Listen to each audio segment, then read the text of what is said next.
Our next speaker is Herb Paine, president of Paine Consulting, and Paine Consulting Services specializes in lots of things.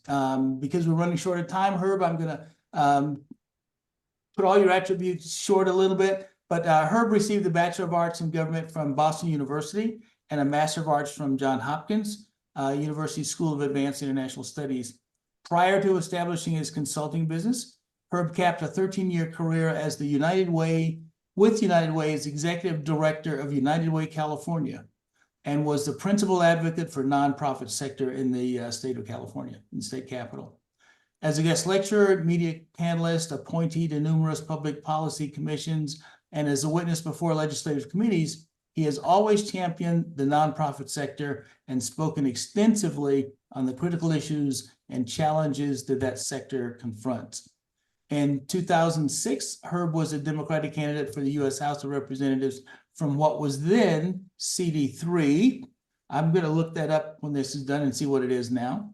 And then from 2010 to 2017, Herb was, he maintained his provocative social and political commentaries, and they were a regular feature on KJZZ, which is NPR's Phoenix affiliate. He continues to share his critical perspectives on a variety of issues at his Substack column, which is at In the Center Lane with Herb Paine. We don't want any center lane commentary from you tonight. We want the straight up stuff you got. He's an outspoken advocate for free speech and civil discourse and against right-wing efforts to undermine American society. He's here to talk to us tonight about Project 2025 and its assault on American democracy, and it could not be more timely. Mr. Paine, the floor is yours, sir. I want to thank you. Can you hear me all right? Yes. I can hear you just fine. Excellent.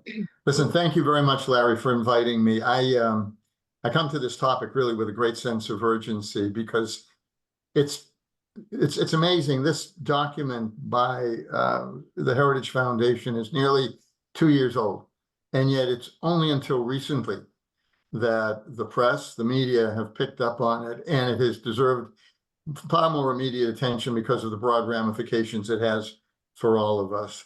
I recall that when I was the candidate, when I ran for Congress 18 years ago now, I warned that democracy was at risk.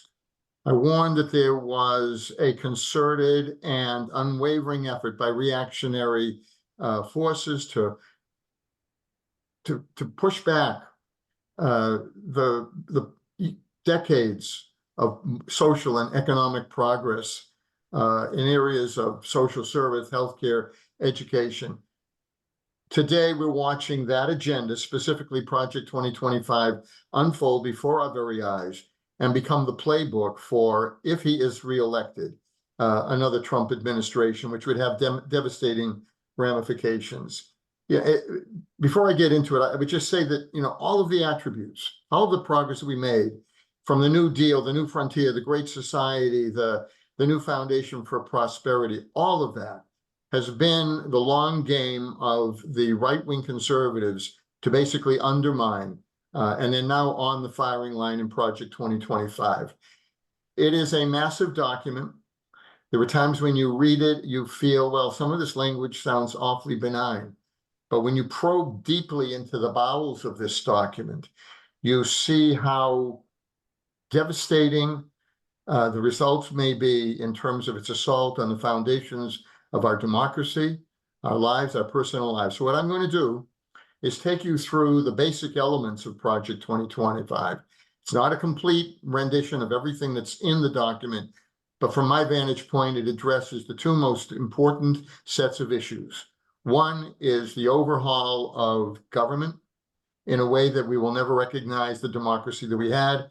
And the second is the human dimensions of the project. It's called Mandate for Leadership. It's called the Conservative Promise. It's quite a promise. But it is framed as a transition project for the next president of the United States.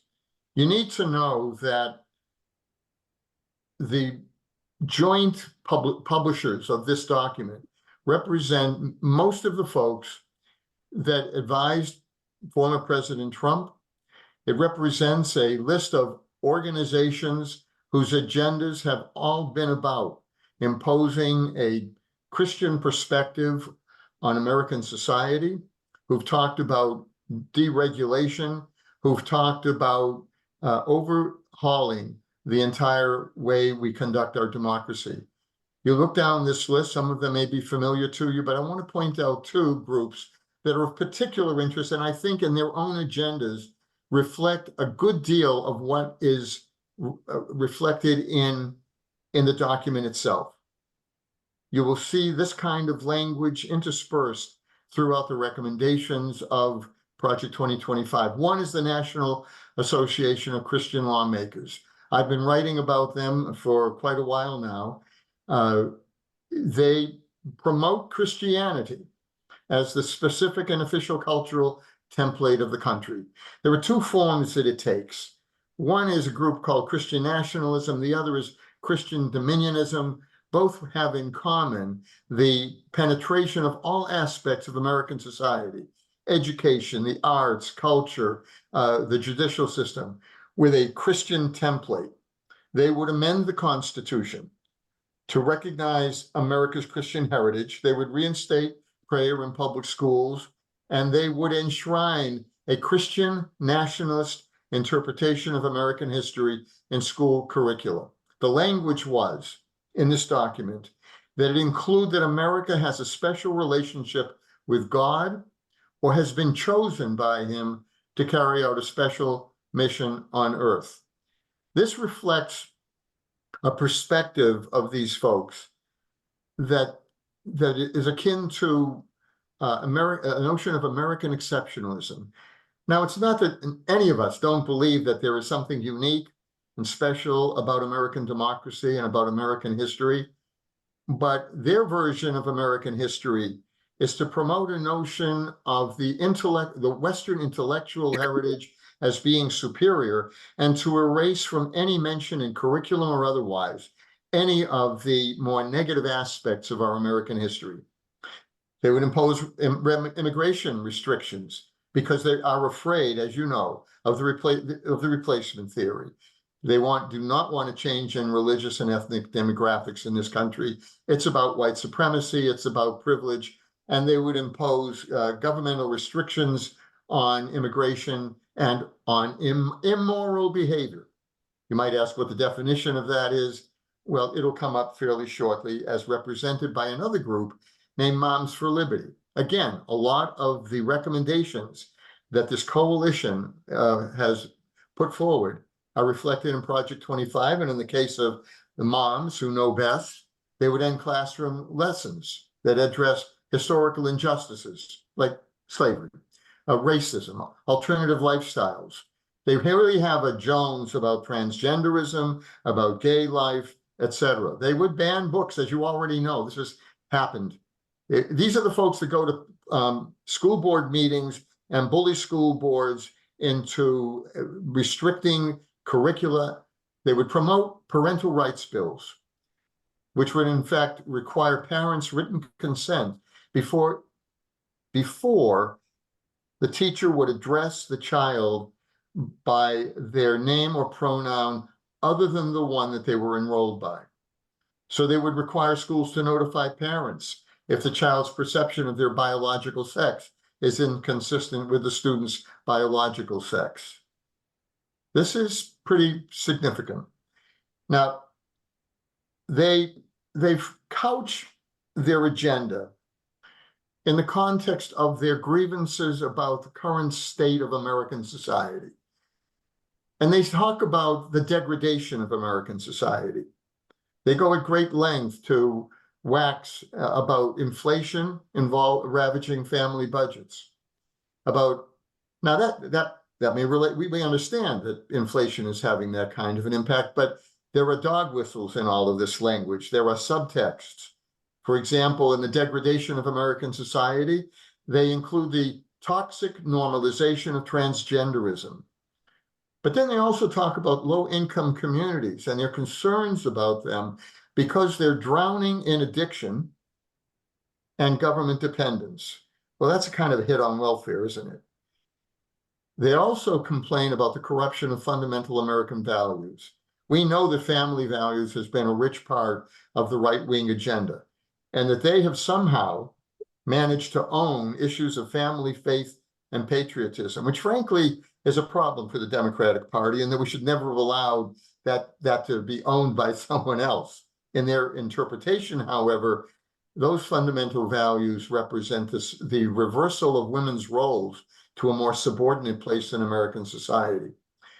They obviously are concerned about the excessive overreach and overregulation of the federal government and the deep state. So the document is rich with efforts to undermine, if not actually terminate, existing governmental departments. And they really don't like what they call a totalitarian cult, or otherwise known as the Great Awakening. The administrative state is on their agenda. They believe that over time, a group of unelected and unfireable bureaucrats at all of these various departments, EPA, the Department of Homeland Security, the Department of Education, Justice, the Pentagon, and even the State Department, have become infused with a woke agenda, or an agenda that is anti-reduction of regulations. So let's move on then. They've made 4 promises. One is to restore the family as the centerpiece of American life and protect our children. I'm going to go into explaining just what that means. Dismantling the administrative state and returning self-governance to the American people. Defending our nation's sovereignty, borders, and bounty against global threats. And securing our God-given individual rights, what our Constitution calls the blessings of liberty. Let's talk about how that translates into their agenda. The first one relates to the concept of the unitary executive. It is a giant leap to expanding the powers of the President of the United States, where he has more than what the Supreme Court just allowed him, more than immunity. It gives him total control over the entire executive branch. It basically states that he is free from checks and balances. And in his own words, the former president said that he related to Article 2 of the Constitution, which in his interpretation said, wherever I have the right to do whatever I want as president. That's how he interprets that language. He would place the entire federal bureaucracy under presidential control and undermine the independence of the executive branch. Now, dismantling the administrative state involves a number of key measures. He tried this in his first term, his only term thus far. One was to implement something called Schedule F. This is about purge. I kind of think in terms of Project 2025 as purging, applying a sledgehammer, and then using a scalpel to really overhaul our government and the way we operate. Schedule F is about converting all current career civil service positions into political appointments and purging the independent experts, the experienced bureaucrats, and creating a smaller government, basically a skeletal government. So the plan is a 50% reduction in federal employees in year 1, 75% within 4 years.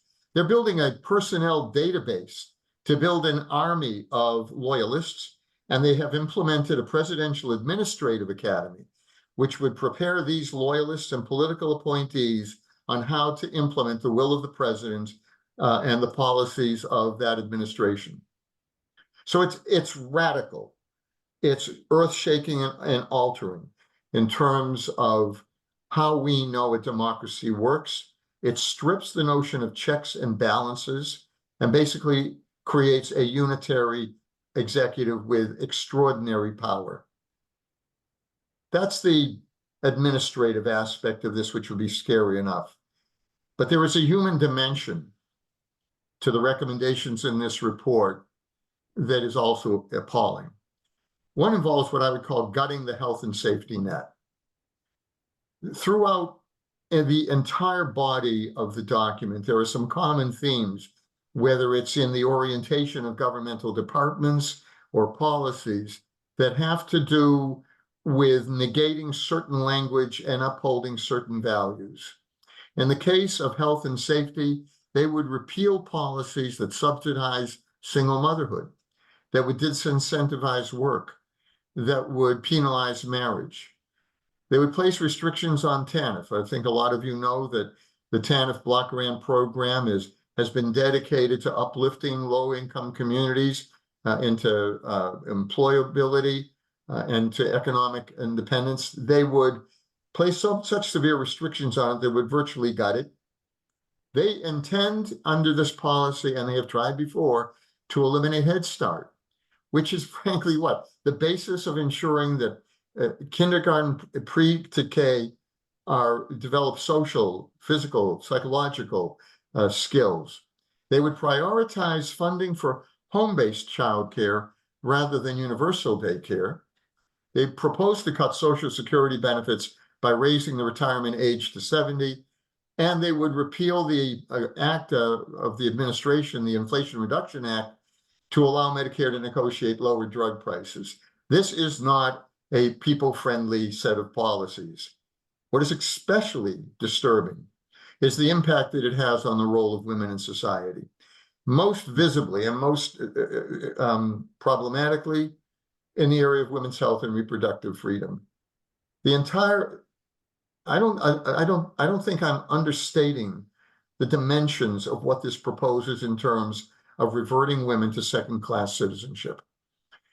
Because in terms of one's control over one's body and personal choices, reproductive freedoms, basically a term they do not wish to use, they would place severe limitations on women's health care. They would allow states to ban hospitals from providing emergency abortion care, an issue that just came up before the Supreme Court. They would eliminate access to mifepristone and misoprostol, the abortion pills, including the availability of those medications through the mail, and they would end taxpayer funding of Planned Parenthood and any other abortion providers to those who are providing what they would call real health care for women, basically denying women's choices. They use some reverential language in the body of this report, couched around the concept of protecting life, conscience, and bodily integrity. What does that really mean? Let's take it down a couple. One, they explicitly talk about supporting the formation of, and you have to read this language to understand its intent, the formation of stable, married, nuclear families with working fathers as the essential element to the well-being and development of their children. Let that sink in. They would also direct the Department of Health and Human Services to promote what they call the family agenda. Sounds benign, it's not. It's basically directing Health and Human Services to dictate that men and women are biological realities, that married men and women are the ideal, natural family structure, because all children, this is word for word out of the document, have a right to be raised by the men and women who conceive them. They want to protect children. This is their attitude is they're protecting kids from what they call the destructive dogma that replaces biological sex with subjective notions of gender identity, and they would restore and enhance conscience protection regulations. This is where medical practitioners who participate in federal healthcare programs would not be compelled to provide sex changes or similar services. So they're getting right into the medical offices, they're getting right into the personal decisions of individuals, women, and the care of their children. Now, it's interesting, as you may have noted, that major labor leader from the Teamsters addressed the Republican convention the other day. He did so in a very strategic and calculated way. He's going to address the Democratic Party. I believe he's been asked to be there. But the reality is that this is a party and a Project 2025 that is all about eliminating or reducing workplace benefits and doing everything it can to bust unions. One of the things that they want to do is enact the this Teamwork for Employees and Managers Act. This was a piece of legislation that Senator Rubio introduced that would enable employers, corporations, to establish company-dominated employee involvement organizations. Well, that would create chaos in the workplace because you'd have different organizations in which corporations would assume a majority role, competing with each other for the attention of the corporation. It's union busting. And in due course, they would abolish protections for independent unions and unionization. The Working Families Flexibility Act, they propose, would allow employers to provide comp time instead of time and a half overtime pay. Now, anybody that's got any sense of math, that's not the same as income. And it would make it easier to classify employees as independent contractors, which basically means, hey, who needs an employee? We can therefore disqualify them from enjoying the protections that we might otherwise provide employees. Then there's the justice system. Their assertion is, this is now as radical, that the executive branch, the President of the United States, is obligated to use its independent resources and authorities to restrain the excesses of both the legislative and judicial branches. That's not checks and balances. That's saying that if the president doesn't like something that the judiciary or the legislature's done, like impeach him or conduct an investigation that's contrary to his interests, he can use his independent resources and authorities to restrain it.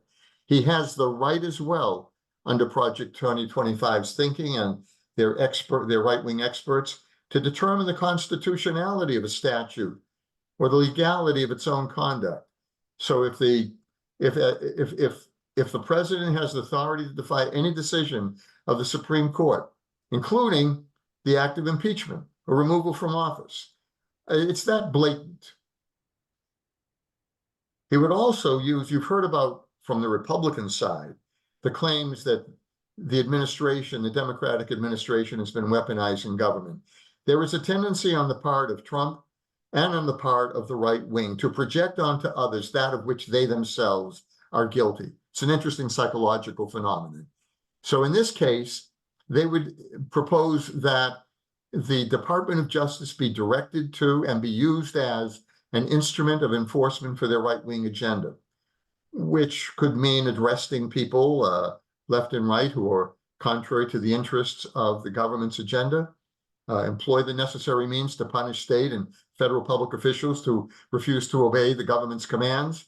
This is specific. They propose to end the independent authority of the Department of Justice's Civil Rights Division and make that division a tool of the government to enforce what he would call anti-democracy, anti-freedom, anti-people agenda, which is basically a set of code words for what they would otherwise call the woke community or liberals, etc. He would reform the FBI. Well, what that means, he would place the director of the FBI not under an assistant attorney general, but lower down in the judicial system, and they would review all major FBI investigations, and expand the number of political appointees in every Department of Justice office. Herb, if you can take about another 3 minutes and we'll have 5 minutes for Q&A, okay? You got it. I'm going to whip through this. In terms of education, they would eliminate the Department of Education. Again, establish the non-negotiable authority of parents to serve as their children's primary educators. They would eliminate critical race theory.